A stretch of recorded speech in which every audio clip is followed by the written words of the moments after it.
दोस्तों, Vodafone idea limited की बात करें तो कल की शानदार तेजी के बाद आज हल्की सी गिरावट देखने को मिल रही है। आज बाजार में प्रॉफिट बुकिंग शुरू हो गई है क्योंकि कल बाजार इंट्राडे में 3000 पॉइंट की भारी तेजी बता चुका है। अब इतनी शानदार तेजी के बाद हल्की सी प्रॉफिट बुकिंग तो लाजमी है क्योंकि इस समय बाजार में लोग उतना ज़्यादा विश्वास पूरा नहीं कर पा रहे क्योंकि बाजार बहुत समय से लगातार कमज़ोर था।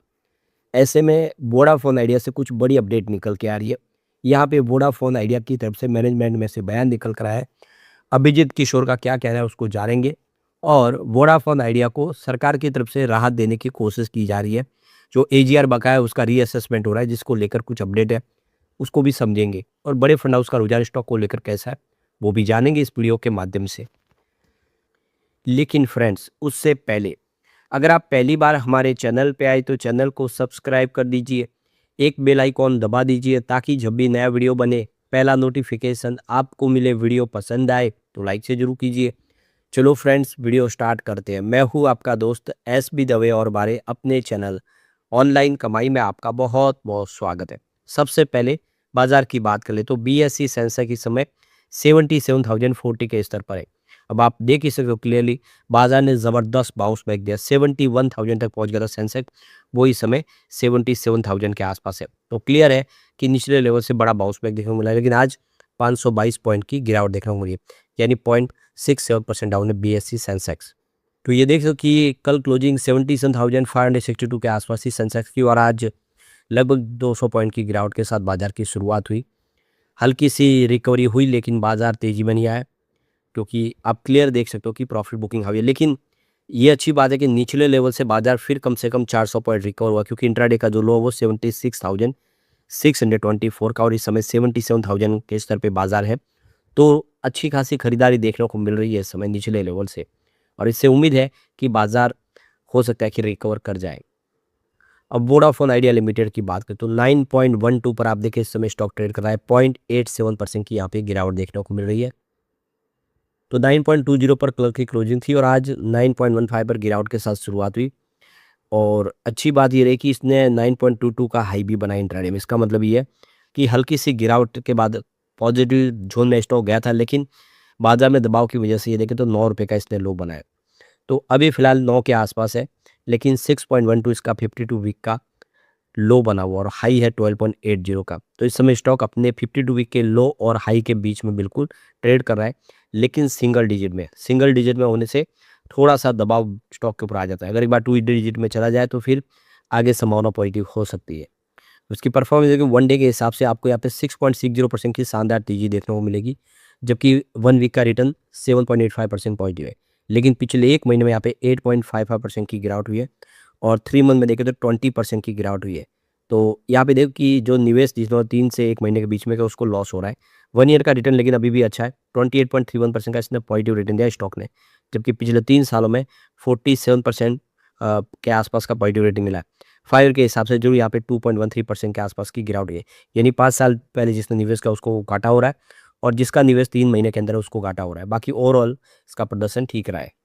तो यहाँ पे वोडाफोन आइडिया की तरफ से अभिजीत किशोर का बयान निकल कर आया है। उनका कहना है कि वोडाफोन आइडिया के अंदर जो सब्सक्राइबर ग्रोथ देखने को मिल रहा है उससे हमें बहुत ज़्यादा उत्साहित हो गए हम, क्योंकि पहली बार हुआ है काफ़ी सालों के बाद कि वोडाफोन आइडिया ने अपने कस्टमर बेस को बढ़ाया और इसके पीछे वजह उनका कहना है कि जो हमने इन्वेस्टमेंट किया था वो बिल्कुल सही जगह पे किया और इसका असर अब देखने को मिल रहा है।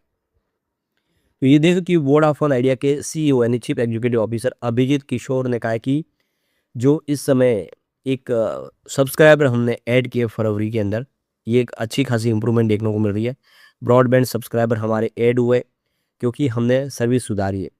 तो ये देखो कि इस समय जो रेवेन्यू एबिटाडा देखिए तो उसमें बेहतर प्रदर्शन देखने को मिल रहा है। आने वाले समय में हमारा ARPU बढ़ता हुआ दिखाई देगा। यहाँ पे अभिजीत किशोर का कहना है कि जो भी फैसले किए वो पॉजिटिव रहे। हमने IPO लाया तो ये देखिए फॉलो ऑन पब्लिक ऑफर के माध्यम से जो फंड रेज किया, जिसकी वजह से इन्होंने अपने नेटवर्क कवरेज को बढ़ाया और आप देख सकते हो कि उससे उनके कस्टमर बेस में अब जाके वृद्धि देखने को मिल रही है।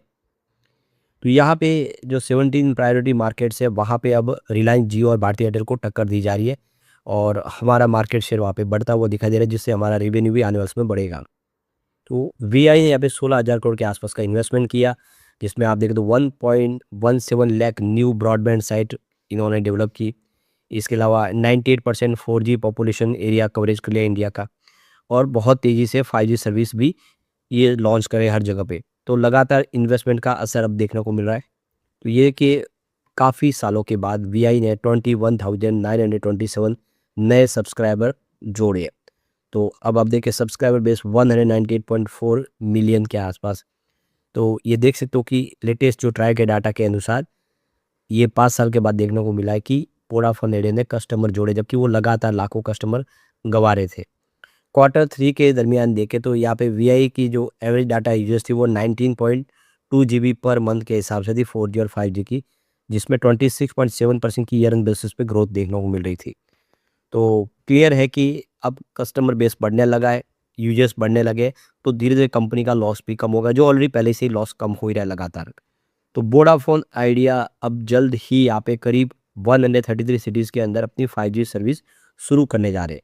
तो ये जो तेज़ी से अब 5G का जो विस्तार हो रहा है, जिससे वो कस्टमर जो इनसे छीन गए थे जियो के द्वारा, वो कस्टमर इनकी तरफ फिर से आते हुए दिखाई दे सकते हैं। अब आप देखें तो ये बुधवार को ही कंपनी ने अपनी जो पार्ट ऑफ एक्सपेंशन के तहत देख सकते हो कि वीआई ने नई 5th जनरेशन सर्विस लॉन्च कर दी है चेन्नई के अंदर बुधवार को। और फिनलैंड की कंपनी नोकिया के साथ में इन्होंने पार्टनरशिप की है, और इसके माध्यम से देख सकते हो कि कंपनी कोयम्बतूर, इसके अलावा सलेम और त्रिपुर जैसे जो इम्पोर्टेंट हेल्थ केयर और एजुकेशन के जो हब है, वहाँ पे एक 5th जनरेशन की हाई क्वालिटी सर्विस प्रोवाइड करेंगे। तो बिल्कुल नोकिया की पार्टनरशिप के माध्यम से आने वाले समय बाजार में छाने की उनकी बिल्कुल तैयारी है। अब यहाँ पे देखिए कि वोडाफोन आइडिया का एजीआर का रीअसेसमेंट हो रहा है। सरकार जो इसकी लायबिलिटीज है उसको फिर से जांच के उसमें जो भी त्रुटियां उसको दूर करने की कोशिश करें, क्योंकि लगातार वोडाफोन आइडिया की ये डिमांड थी कि उनके ऊपर जो एजीआर लगाया गया बकाया, वो कई ज़्यादा लगाया गया, कई कई जगह पे डबल एंट्रियाँ हुई है।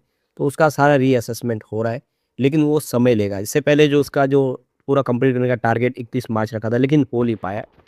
तो अब इसका समय बढ़ा दिया गया, 31 अब देखिए जून महीने तक एंड तक कर दिया गया है।